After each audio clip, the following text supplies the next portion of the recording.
Jésus à la croix, quand il était à la croix, la Bible nous fait savoir qu'il a été crucifié. Et il était question que le centenier plus normalement briser les os. C'était ça la tradition. Mais quand il est arrivé à Christ, il s'est rendu compte que Christ était déjà mort. Et il était déjà mort, il ne pouvait plus briser ses os. Alléluia. Or, cela était déjà un mystère. C'était en réalité un mystère qui devait se passer. On n'a pas brisé les os de Christ, pourquoi? Parce que regardez bien, la Bible nous fait savoir que quand on appelait Adam, Adam a vu Ève. Qu'est-ce qu'Adam a dit à Ève? Voici l'os de mes os. Ok? L'os de mes os. Ça veut dire que Ève est l'os de ses os.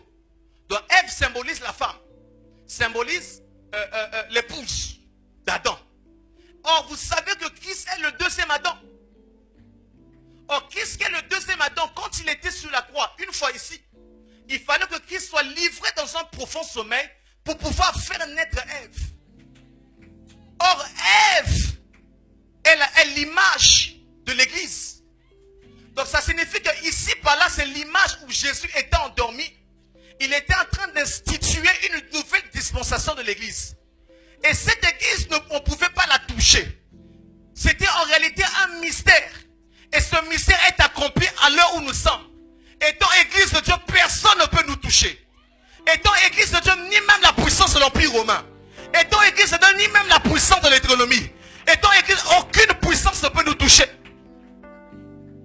L'os symbolise l'Église. Et vous allez voir la particularité de l'os. C'est que les os, deux fois une personne peut mourir, mais l'os peut faire 50 ans. C'est la dimension apostolique. L'Église est appelée à régner. L'Église est appelée d'aller saison en saison.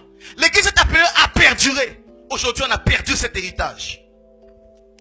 On ne bâtit plus apostoliquement. On ne bâtit plus pour régner. On ne bâtit plus pour pouvoir perdurer. C'est ça, aujourd'hui, le problème avec l'Église. Quand on a appelé Christ, il est arrivé. Vous savez, Jésus était le second Adam. Et la Bible dit que l'homme quittera son père et sa mère s'attachera à une personne, les deux devenant une seule chair. Alors Adam l'a fait. Adam a accompli même cette parole. Adam n'avait pas de père, il avait quitté son père. Il n'avait pas de mère, il avait quitté sa mère. Il a ici attaché à sa femme qui s'appelle Ève. Et Christ aussi, il fallait qu'il applique cela. Quand Christ est arrivé, Christ a quitté son père. Il est arrivé sur la terre, il fallait qu'il quitte sa mère aussi. La raison pour laquelle Christ pouvait dire que Marie, voici Jean, voici ta femme, voici ta maman. Christ a laissé sa femme, a laissé sa maman. Et quand Christ est arrivé, il fallait que Christ se marie à son église. Et quand il est arrivé, il a pris cette église qu'il a su sortir de lui-même. Et cette église, il appelle l'église à pouvoir régner. Alléluia. Vous allez encore voir que quand une femme met au monde, la femme manifeste quand même de 3 signes. La première des choses, c'est l'eau qui coule. La deuxième des choses, c'est le sang qui coule. La troisième des choses, c'est le bébé qui sort avec des cris. Alors que quand Christ était à la croix, la Bible dit que d'abord l'eau était sortie. Le sang aussi était sorti. Mais le troisième élément, c'était le bébé avec des cris.